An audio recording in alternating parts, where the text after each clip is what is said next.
Hello, glad to see you again in the last tutorial on using the EDToefliBT reading.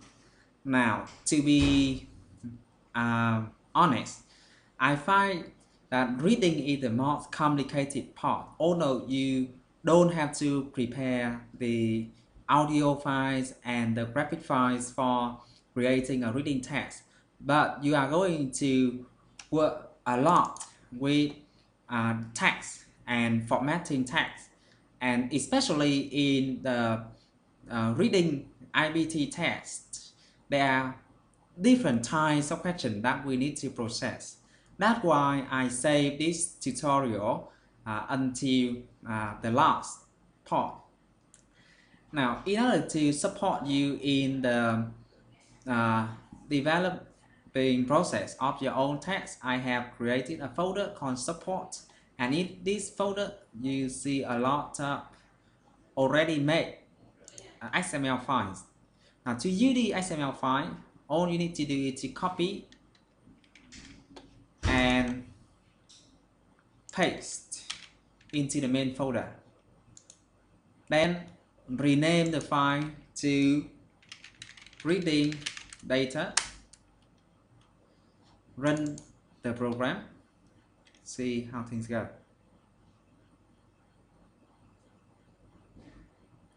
Right, you see here, this passage had 10 questions and the time allowed is 15 minutes.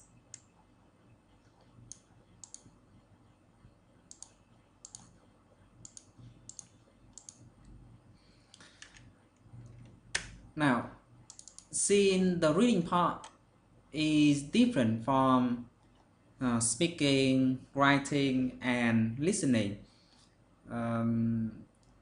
It's not a good idea to copy and paste text.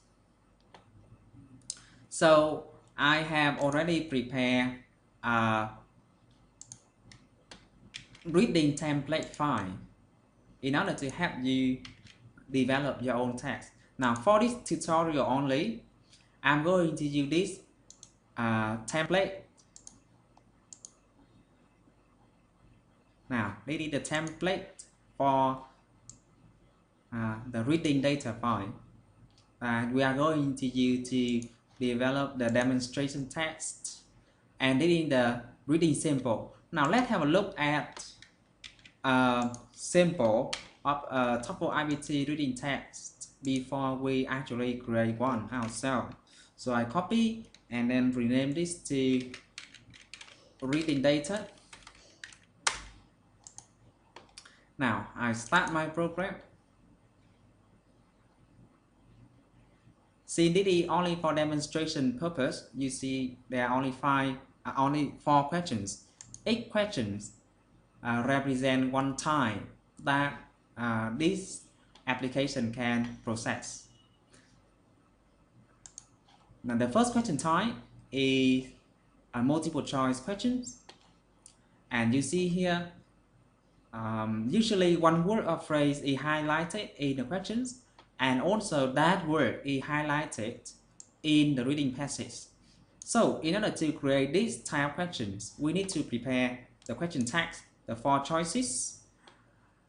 Also, we need to tell the programs where we want to highlight the text in the questions and also in the reading text. Another thing, we need to tell the program which paragraph these questions is working with by giving it a number so that the program can show an error marker here.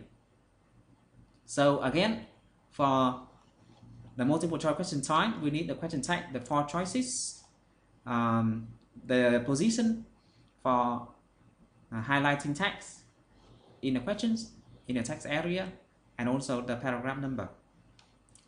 The second question type is the insert questions.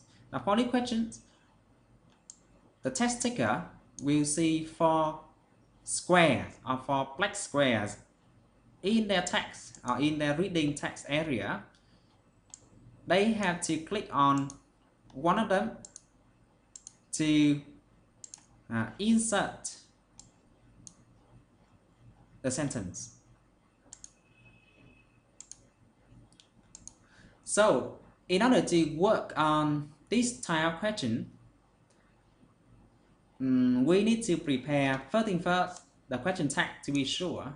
Also, this is really important. We need to specify the position in the reading passage that we want to insert the black square. For example, this is question 2. So for question 2, I want this square to show in question 2 only, not in the other questions. And also I need to specify the position for these squares.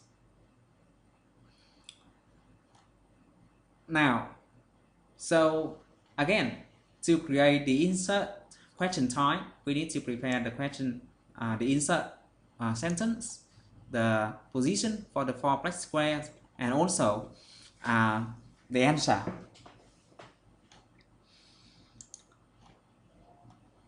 This is called the summary question type, and it is a little bit more complicated. That is the direction, which can be customized in the XML data file. The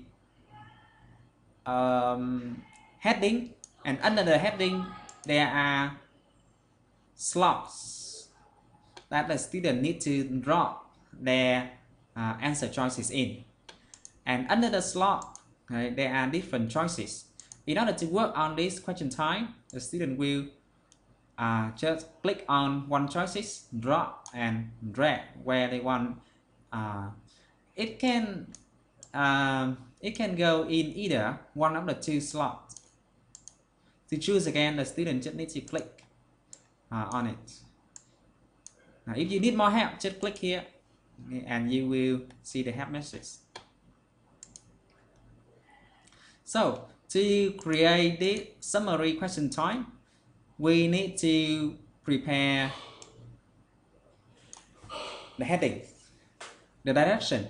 I found out one thing that I need to change here. This should be plural, but don't worry, in the XML data file we can change this very easily. So the direction, the headings, the number of slots, and the number of choices,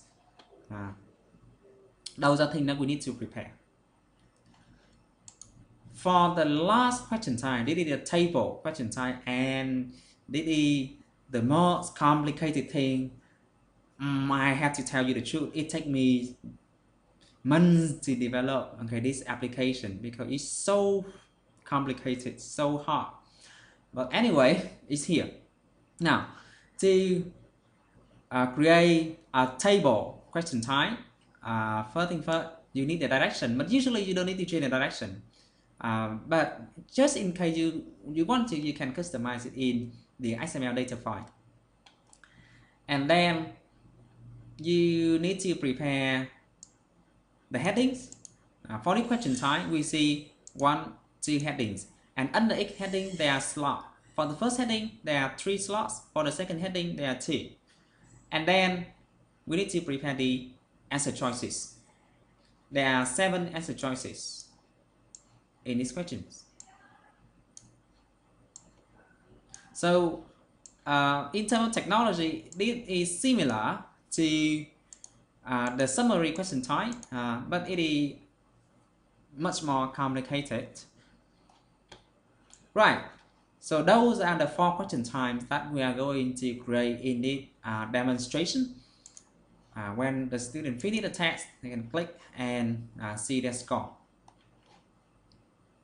Now, practice makes perfect.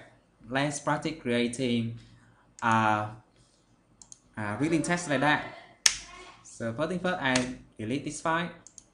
I copy the reading data template, paste, and rename it to reading data.